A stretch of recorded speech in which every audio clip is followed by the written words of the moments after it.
Hello there. My name is Brianne Murphy, Global Head of Partner Marketing here at HiBob, and I am thrilled to be moderating this session today in collaboration with our incredible partner, Greenhouse. So while we wait for everyone to log in, I'm going to go over just a bit of housekeeping, and I'm going to do some introductions. So today our panelists will be discussing how to grow with intention. They'll share best practices from current and past experiences to help you scale and support employees living and working all over the globe. And as we endure a bit of economic instability and some somewhat unpredictable employment trends, your job has become a bit more difficult.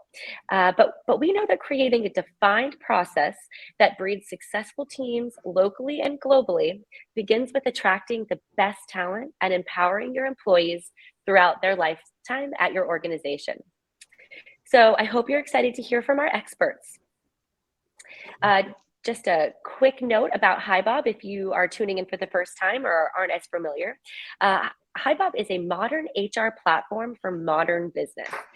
HiBob's intuitive and data-driven platform, Bob, was built for the way people work today, globally, remotely, and collaboratively. From out-of-the-box onboarding, workflows, performance and compensation management, to people analytics and more, Bob gives your team everything needed to operate efficiently. But that's not all. Bob also provides essential engagement features that drive communication, inclusion, and belonging, inspiring a remarkable experience for every employee. And since its launch in 2015, HiBob has become the HR platform of choice for more than 2,000 modern, mid-size, and multinational companies who understand that a powerful HR platform is mission critical and a key driver of organizational success. So Greenhouse is an applicant tracking system and recruiting software designed to optimize the entire recruitment process. They help companies become great at hiring. With Greenhouse, your candidates will immediately see an elevated employer brand with one-step applications, customizable career pages, structured interview kits and scorecards, and email communication at every stage of the funnel. They're based in New York City with over 700 employees working around the world, supporting more than 7,000 customers. So before we introduce our speakers, I'd like to just ask that you guys participate. Please use the chat or questions functions that are along the bottom of your screen to add comments, pose questions, share an insight, and you can even send us an emoji. You may have seen a few of them happening now, if you really like something that you heard. So that makes it fun, and we really want this to be as interactive as possible.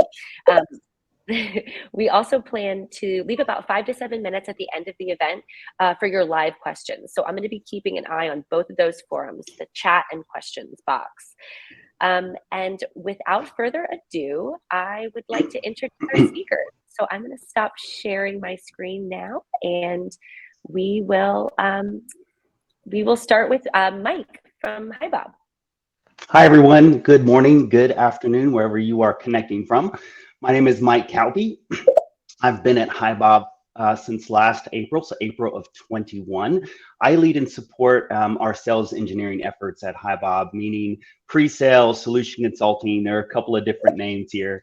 Prior to HiBob, I was at 2 other HR tech companies. All in all, I have over 20 years in the HR tech arena. And I'm happy to be here this morning. Thank you. Wonderful. Thanks so much for coming, Mike. Sarah, I'll go to you. Hi, hi everyone. I'm Sarah. I joined HiBob in June this year. I was really excited to find an organisation that aligned with my thinking around challenging how we do HR. My entire background is in employer branding, recruitment marketing, and attraction. So I've worked with some quite well-known brands, Rolls-Royce, Shell, Barclays, Medtronic, and I looked after talent attraction for the British Army as well. So I've done a lot around the psychology of how you attract people and how you give them a sense of belonging to be part of an organisation. So wonderful. Really looking forward to this. Yeah, I can. I see that you'll have a lot of great insight to share. So, last but not least, from Greenhouse, our wonderful partner, Colm, I'll pass it to you.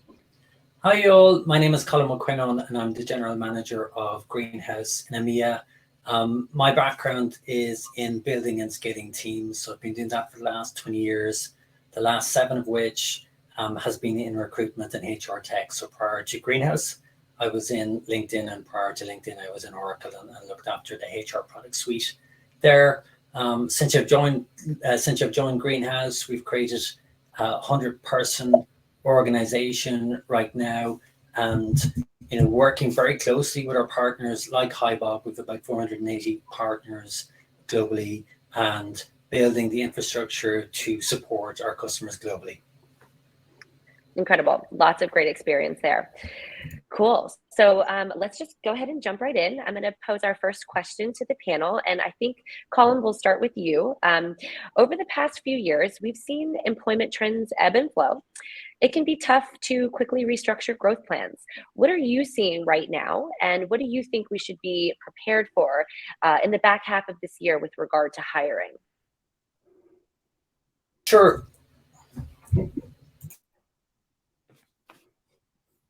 Oh, you're on mute, Colin. That's okay.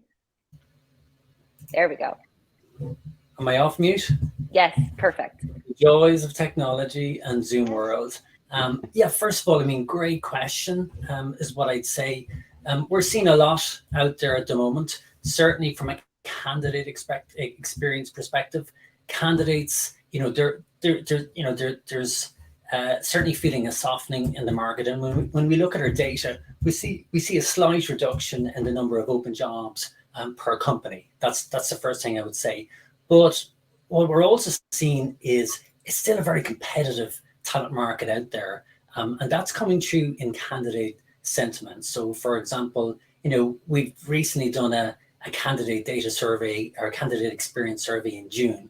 A couple of things come true. First of all, candidates feel like they're in the driving seat, particularly when it comes to compensation packages and job points or in job choices. That holds true both in Europe and globally. So, for example, in Europe, UK employees, they remain optimistic when it comes to salaries, and even more optimistic than their UK counterparts. So, over 60% of employees or candidates in the UK have had pay increases in the last year, often significant. So that suggests, that confidence is backed up by actions by companies.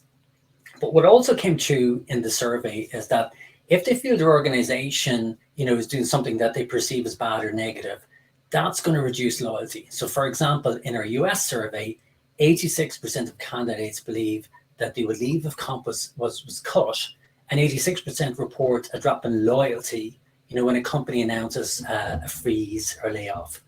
So I suppose, what does that mean? What should leaders be prepared for? First of all, this, downturn, or any downturn we're entering, it's a little bit different.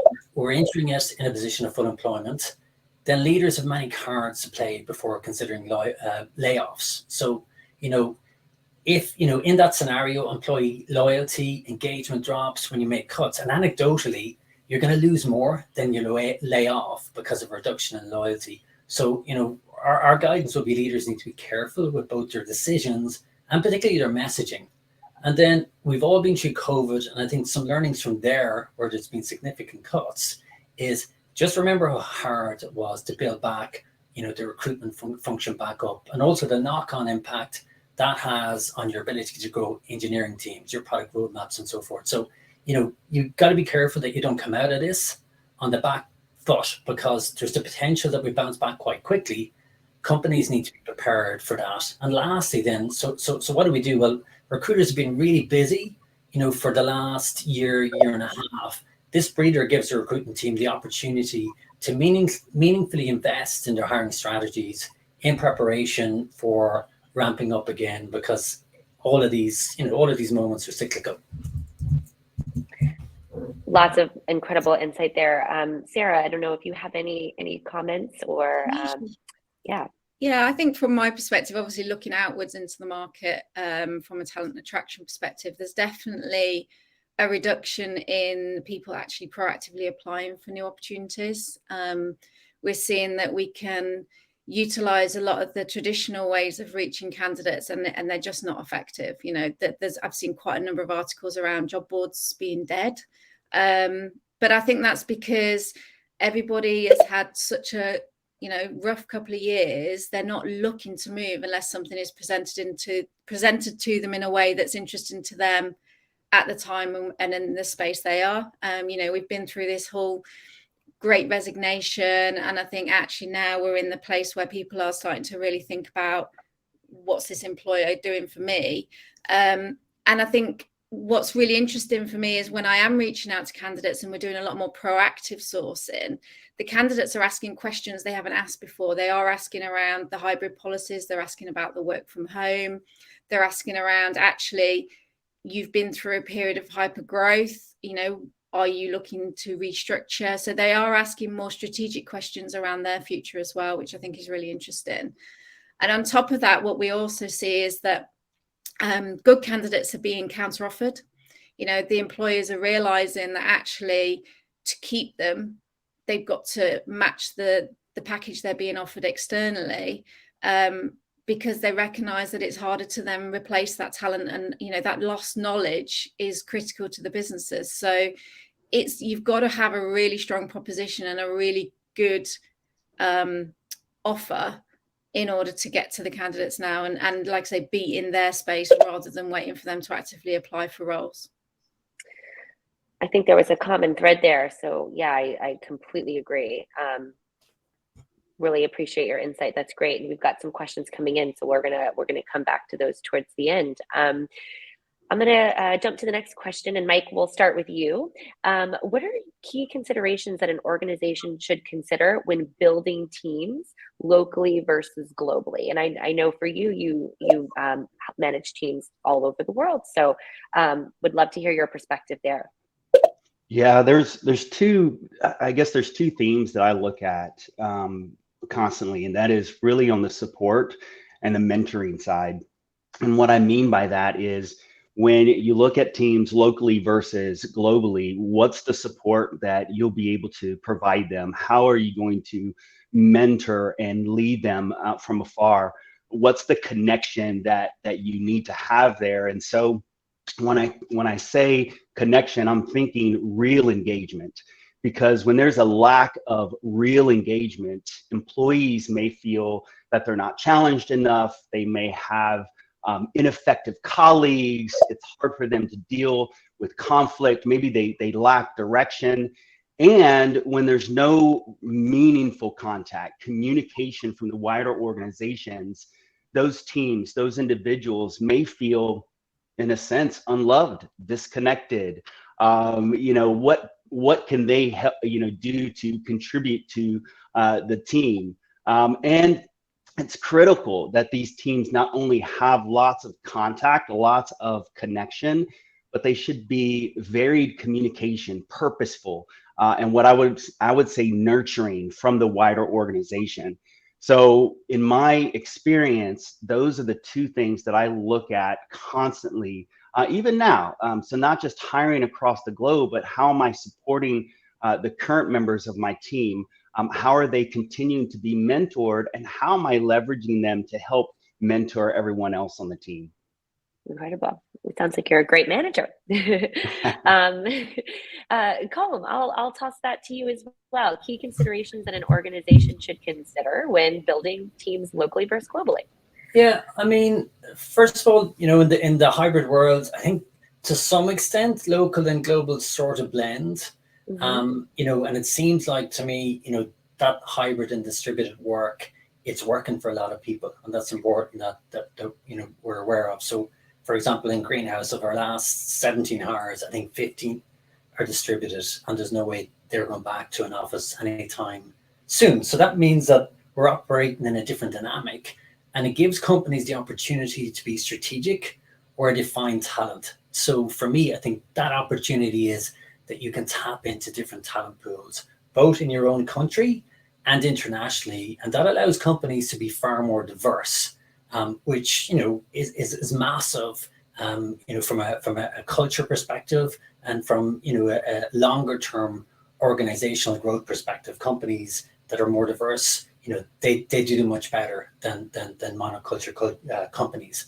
Lastly, I think, and this is maybe with my European hat on, I do think that this unlocks career ladders that might have been previously, a glass ceiling from certain employees. So, for example, it's possible now to do a HQ role from anywhere in the world. And for me, that's a real positive. And I think that's something that organizations should be very conscious of over the next number of years. Yep. Thanks so much. I definitely agree. And I think we're going to talk a little bit about remote and hybrid work in a moment, but it's a great segue. Sarah, any other final thoughts there? I think mine are probably a little bit more practical. Having worked in global teams and worked with different colleagues around the world, I think the piece around time zones. Somebody somewhere has to be flexible. I had a colleague who worked nights in Manila in order to work days in the UK. So it's all about what works for the individuals as well. But I do agree with the comments that Mike said about nurturing them, spending time with people. I think, different people come to work for different reasons.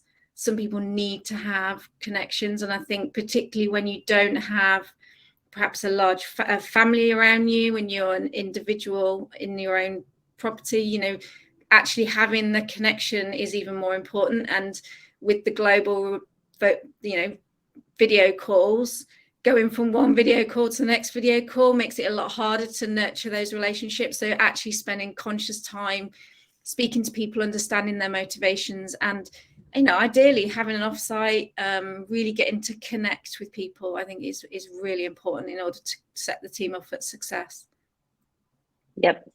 I know personally with us at HiBob, we have offices in many different time zones, and to speak to those in Australia, you have to be a bit flexible. To speak to those in Israel or UK, and I personally love a strong connection, and that drives me and keeps me going. So I hear all three of you loud and clear. Great. So what? Let's jump to Calm. You've been a part of building the Dublin office from scratch. How has that journey been, and what have you learned along the way in terms of attracting the best talent there? And maybe some of our listeners can apply some of those learnings. Yeah. First of all, it's been a phenomenal journey. Really, really enjoyed the journey, and it stretches you in lots of different ways. For me, probably there's learnings on the recruitment side and on the culturing side as well. On the recruitment side, it's really important to be able to articulate your employee value proposition.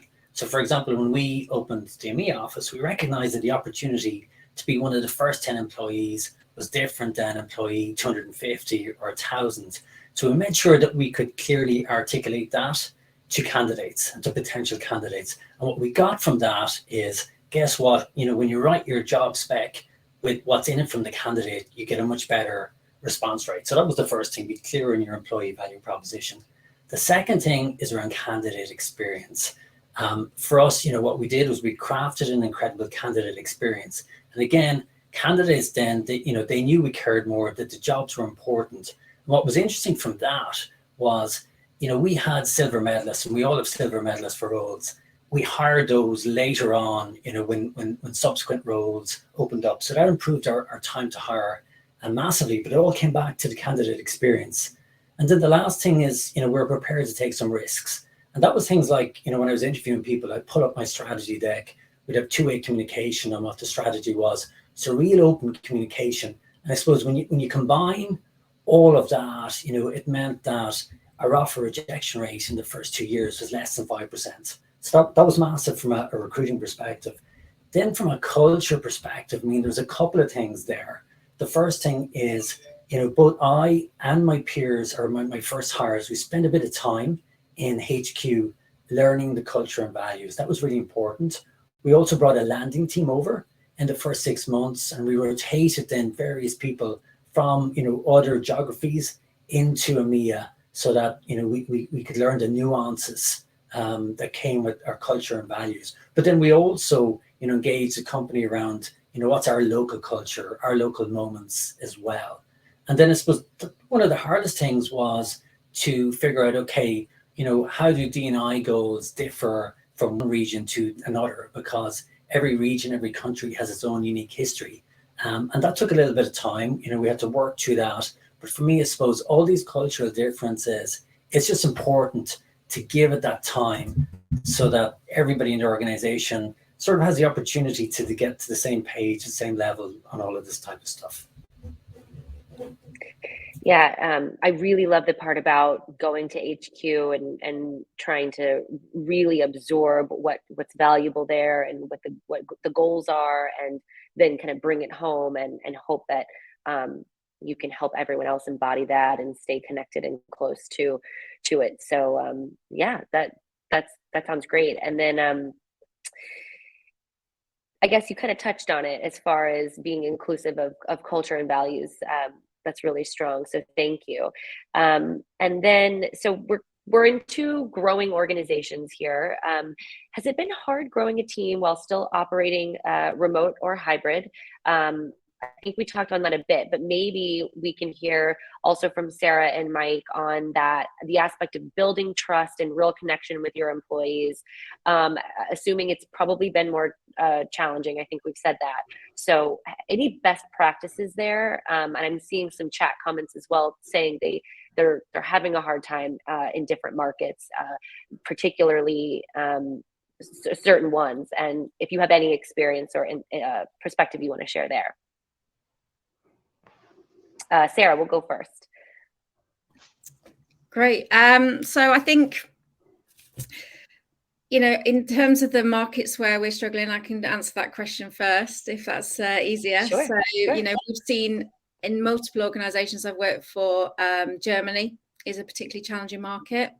I did some insight on the market, and, you know, candidates just aren't moving, or if they are moving, it is very much driven by referrals. So they want that deep understanding of the organization from somebody they trust, and I think trust is one of the key words that we've already touched on, in order to, you know, to make the decision to move their lives. You know, essentially, you know, the decision to change jobs is a big decision, so they've got to be comfortable and they've got to have that trust.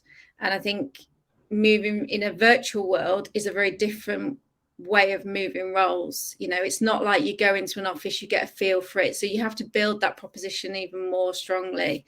I think, yeah, there's challenges in lots of different markets. Just remind me again what the first part of that question was. It was quite a long one. Yes, sorry about that. I mean, truly, it was, what are your challenges, or do you have been, or what are your best practices for kind of operating virtually and remotely? And then the second part of that is really just how you kind of built the trust or ingrained culture, similar to what Colm had mentioned about building his office. Yeah. So I think for me, the way I've built trust with team is by, you know, ensuring that I set time for every single one of my team, and showing up. You know, those one-to-ones are really important, and not moving them, but then also having regular team meetings and sticking to them. You know, it's very easy to bump our own employees for a customer, but actually what message does that send? It sends the message that actually you're not as important. But if you can build the trust that they are the most important person to you, and therefore you won't bump them for other customers' meetings, because ultimately if they can prosper, then everybody prospers. I think that's really important, and they know, and they can build confidence in you. I think also giving them the option to be able to communicate with you on unofficial channels, I found has been very helpful for myself. So having availability on WhatsApp. So if they want to share something that is a little bit more personal, that they don't feel confident doing in a public arena, they can do on another channel. I think that's really important. But then also allowing them to talk about themselves a little bit more. And I think as I've tried to do that myself a lot more, I've opened myself up and shown my vulnerabilities with my team in order that they feel that they can be the best they can be as well. So, you know, I've had I've shared all of my family life with my team, so they understand I'm a human being. We all have good days and bad days, but actually, we can bring our whole selves to work, and that, I think that builds a lot of trust with the team as well. Yep, great insight. Having a more personal connection is really important. I agree. Mike, any other thoughts there? No, I 100% agree with Sarah. I think, when we think about communication and feedback, we always talk about those must be transparent, they must be frequent. But I think what Sarah just said to me, in my mind, is more authentic. You have to be authentic with the team and use that authenticity to develop those relationships from afar. Use your collaboration tools, video, to help you do that. So one of the things that I do on my team is to make sure I know who they are. So just like Sarah said, I'm authentic with them, I'm vulnerable, I share my family life, but also with them. So if I see them sitting in a different area while we're on Zoom, hey, where are you? What are you doing? I'm interested. If their family is around, if they've got pets, who are they? Hey, can I meet them? Here, let me introduce you to my family. And so I think when it comes to building trust, being authentic, it really is about showing how much you care and how much you're interested in them. That really helps. And then also holding each other accountable, meaning just because I have the leader title, or I'm the people leader of the organization, I want you to hold me accountable as well. So sharing those insights with the team and as individuals in those one-on-one meetings, that, hey, I want you to hold me accountable to the initiatives I have set forth, to the things that I'm working on as well, because I'm going to do the same for you. And then also it's about how we provide that feedback. So yes, we all make mistakes. There's failures from time to time, but it's about how you communicate that toward the individual. So, things like, here's the 3 things that you did very well, and here's the 1 thing where I think you can get better at. And I want you to reciprocate that. I want to know where can I get better as well. So I think, when it comes to growing a team, remotely or in this hybrid world, trust, real connection, and authenticity are the real keys. Great. Yeah, we had a couple notes in the chat saying that they completely agree. Like, I think it's 100,000% agree with Mike. Ashley said, nobody wants a robot. So yeah, you all touched on it. Sharing a bit of your personal life and having an emotional connection is really will really help to build that trust. I think it's a nice segue to the next question, in the sense that how about internal or employer branding? And Sarah, we'll start with you, since this is totally your wheelhouse. But how does employer branding play a role in acquiring talent and empowering positive employee experiences? Well, I think, we've touched on it briefly in terms of comms Dublin office. I think having a clear proposition, having a clear value proposition is really important, because you've got to be really clear around why are you asking these people to join the organization. It has to be the right fit, because the culture of the organization is important. We've got to ensure that people know why they're getting out of bed every day. What is it that's motivating them, and do they feel that they're aligned with that organization? It's something that has to come from the inside out. The people, the employees, need to feel it themselves, and they have to have that sense of belonging and understanding to what that proposition is, and that ultimately defines who you are in the market. So it's really critical that we can give them that single message. There are variations of that can be localized, depending on the culture and the language. But I think it's just having that North Star that everybody's focused on and understands. I think, and this also plays into what I said earlier around, the internal branding part, and engaging with your people, retaining your people, and getting them to be your ambassadors, then referring their network, because good people know good people. Our employees are our greatest asset. They are the ones, if they can articulate the value proposition, their recommendation carries significantly more weight than any advert that you can put out there, because it's real. And if, again, we come back to that word trust, if people trust their friends or their ex-colleagues, they're more likely to engage and ask more about the organization. So I think utilizing your people as ambassadors is really important, but allowing them to be authentic with that. No organization is perfect. So don't pretend you are, because ultimately you wouldn't be recruiting if you were the perfect organization. I know at Rolls-Royce we had problems with people not applying because they felt that they weren't good enough for the brand, but actually the organization was a real organization with real challenges and it needed good people. So we really had to break that down. So I think, be open and honest about why you're recruiting as well, because you're growing, because you're changing, because you're shifting. And all of that adds to the authenticity of the organization, and people understand why they want to work for that organization. Yeah, that's great. I like the example at Rolls-Royce because finding a new job is intimidating as it is. So when you go to these really well-known brands, or maybe a company that's had some hyper growth or super success lately, having the values of the organization shine through when they're onboarding, and maybe they're the first couple people in a new office, like them feeling connected to HQ and the rest of the organization when they're probably could be employee 2 or 3 on the ground in their local area. Super important. Cool. Colm, any further thoughts on that one? Yeah. I mean, first of all, I love what Sarah said. 2 things really strike me, both, authenticity and trust. I'm not a big fan of company videos and so on. I love when it comes from the bottom up. And certainly for me, even as leaders, we can encourage our teams to share what it's like to work in the organization. And even in the TA team, you can be strategic about that. So we have, a bi-weekly talent attraction meeting where we just do just that. One of our recruiters, Adrina August, she's naturally super at this, and she's sort of trained the rest of us on how to share what it's like to work in the company. And it's that authentic voice. For me, that's massive. Then the other thing is trust. And we touched on candidate experience before.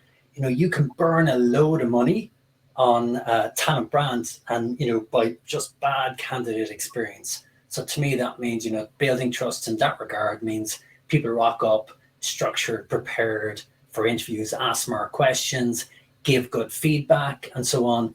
That's massive from a candidate experience. And then the last thing is, as a leader, and I suppose I'm sitting on the business leader side of things as well, there's a responsibility there for us to be talent magnets as well. And that's, some of it is, getting out there, talking at events like this, sharing posts, liking comments, writing blogs, or just simply rocking up at the offer stage with the recruitment team and answering the candidate questions, or becoming involved in ERGs or affinity groups internally and externally. But again, all of that has a massive impact on your talent brand, because guess what? We all have a best friend. We all have people come to us for advice in companies all the time. And to me, that's what talent brand is about, as much as all the money we spend on marketing and promoting jobs and so forth.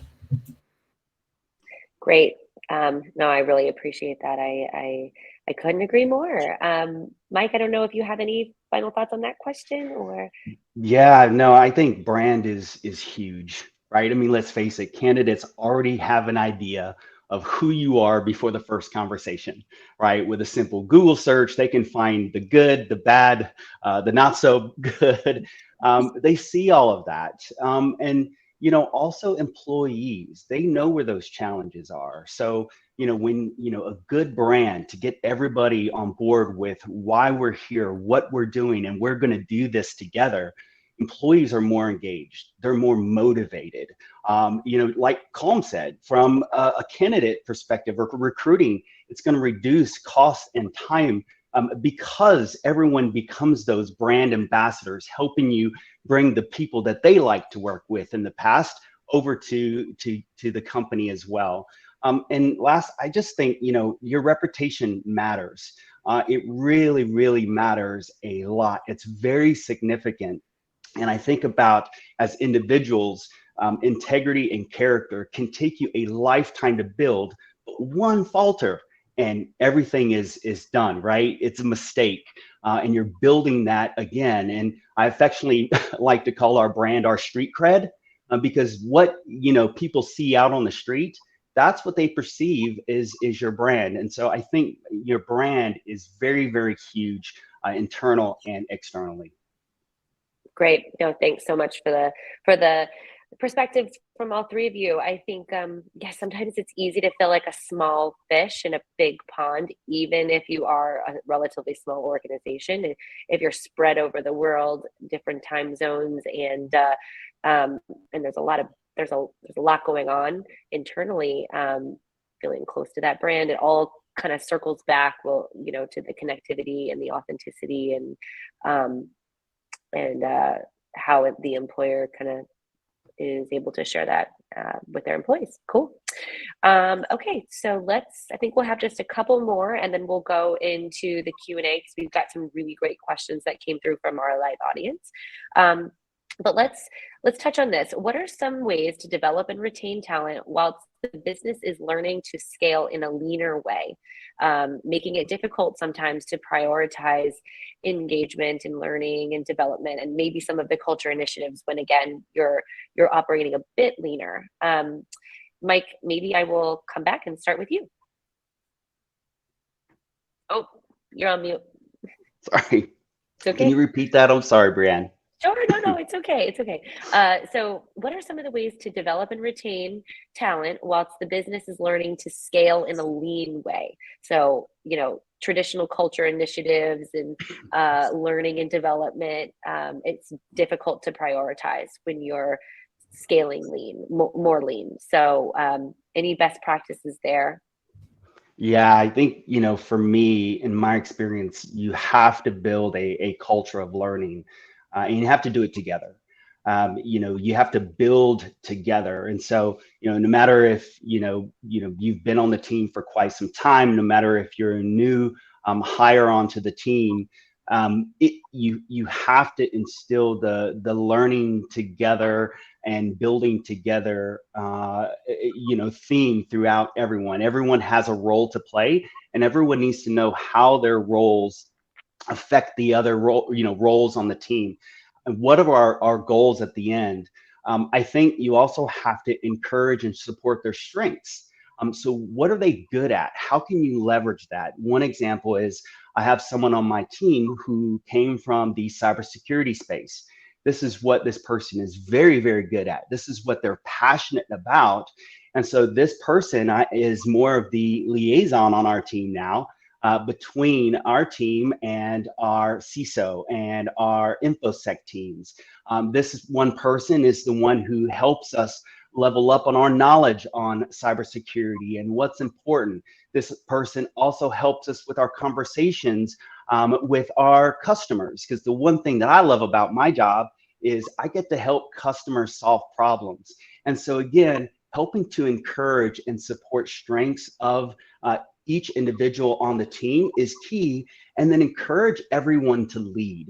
And so what I mean by that is, I look at leadership in two ways. You've got people leaders who go, from the management to the directors to the VPs. That's one path. But you also have these thought leaders who they don't necessarily want to lead people, but they want to be strategic. They want more. And so in this one example with this person on my team who is really passionate about cybersecurity, I encourage this person to lead our team in those discussions, help us learn more. And this person is growing. He's getting more. He's just known for it. And so in my view, the way to develop and retain talent while we're continuing to scale, continuing to learn, is to build that culture of learning, encourage and support strengths, and then encourage those people to lead. Sure. Yeah, that sounds great. You want to help certain team members shine, and when you find something something that they're strong in, amplify it. So I really like that. Colm, do you have any additional thoughts on developing and retaining talent while we're scaling in a bit leaner environment? Yeah, I mean, first of all, I love the idea of getting people to play to their strengths. Top tip for anyone, check out Gallup Strength Finders. If you're doing any team building exercise, it's a great thing to just, you pick lots of teams based on people's strengths. That's really important. Something Sarah said really resonated with me, and she said it earlier, and that's about being generous with your time, at every level.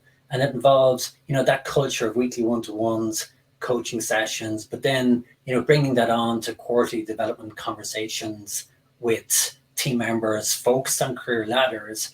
And for me, there is a leadership responsibility there, and from a HR perspective, a responsibility to enable leadership to help people to build smart development plans and cascade that culture throughout the organization. For me, that's how you inspire people, by giving them time and focusing on their growth area. And I suppose the last thing in terms of lean, the good news there is that because of technology, accessing the right training, accessing the right content is actually very cost efficient right now. Whereas, when I started working, that involved going off for a training day or a training week somewhere. Now we can knock on, knock off, and learn in a much more lean manner. It's very true. With technology today, if you have a few minutes while you're having a snack or a coffee in the morning, and with podcasts and all these opportunities to really lean into learning, I think empowering your employees to do that and then up their skill sets will help them to be stronger, especially when some of our teams are a bit lighter. That's great. And then Sarah, any other thoughts? No, I echo what everybody said. I think walking the walk as well. I make a conscious effort myself to try and do some development myself each week and articulate that to the team as well. So, or I'll read a book and share that with the team.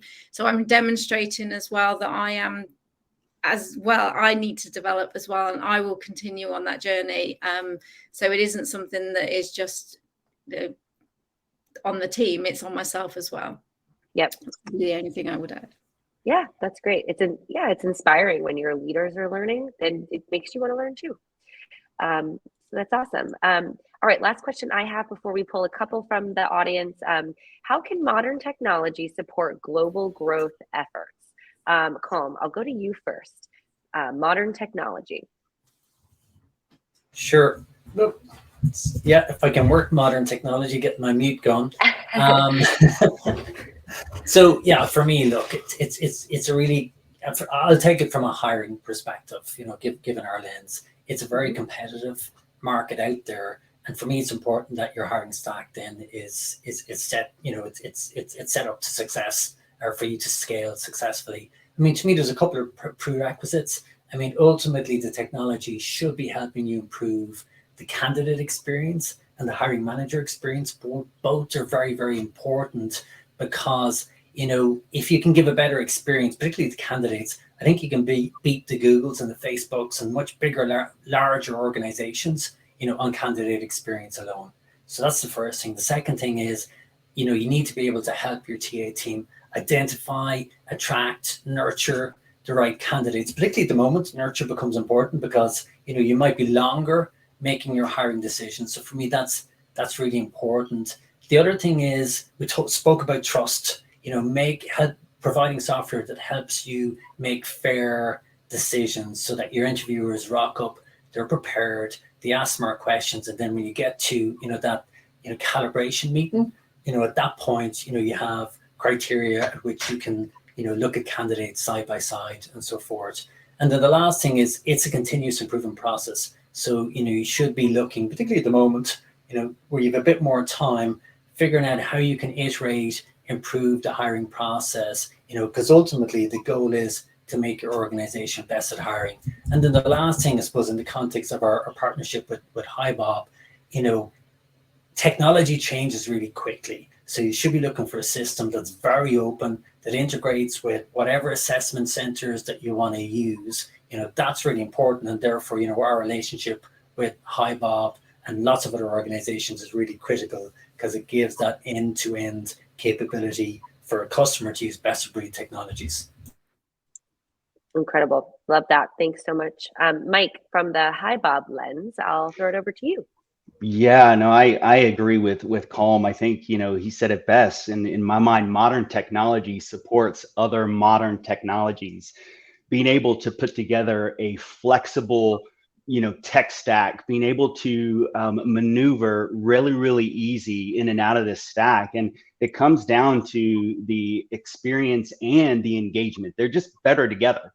You can't focus on one and leave another one out. You have to focus on both. When I'm thinking about experience, I'm thinking about everything that is done, you know, pre-boarding to the offboarding and everything in between. And then engagement is what motivates the employee. What are they involved in, and how those tools can help support their growth. In fact, you're changing people for the better. You want to help them grow. You want to help them continue to learn.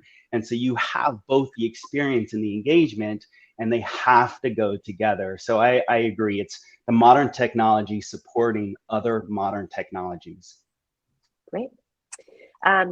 Incredible. So with just a few minutes left, I'm going to jump into the questions that came through in our questions box, and it looks like a few people have chosen ones they like best. So we're kind of double tapped on some of our members or our listeners. Habiba asked, when an organization is experiencing challenges such as change, this can create a sense of chaos and disengagement. I think we talked about it a bit earlier. How can an organization maintain culture and value during times of uncertainty and significant change that is happening in an organization or while it's happening? Anybody want to take it first? Either maybe Sarah, do you have any thoughts? I was going to say, for me, this is about communication. It's all about communication. You know, if an organization's going through change, you need to have really strong, structured communication in order that everybody knows, because that helps with the uncertainty. You know, the regular town halls, the regular one-to-ones, the team meetings, and have that structure in place to really help people have a place where they can speak about what they're concerned about, but then also you're getting the messages directly from the senior people in the organization that can reassure and give you that clarity. And I think, you know, one of the key things that I completely respect Ronnie for in HiBob is his real authenticity and transparency around that, because I think absolutely, as you are growing, things do become a little bit wobbly, if that's the right term, or you may get, you know, some concerns. Actually, having those communications, having those all hand calls, it just helps massively. Yep, we just had one yesterday, so I think we're right off the back of hearing him speak really transparently, and it's very much appreciated. Sorry, Colm, go ahead. No, apologies. Yeah, maybe to add to that. So definitely massive around communication, and exactly that unstructured format as well. So that AMAs, whether it's skip levels with teams and so forth, and then right down to individualization, because we all react to different changes in different ways, and you know, we go through, you know, that change curve differently.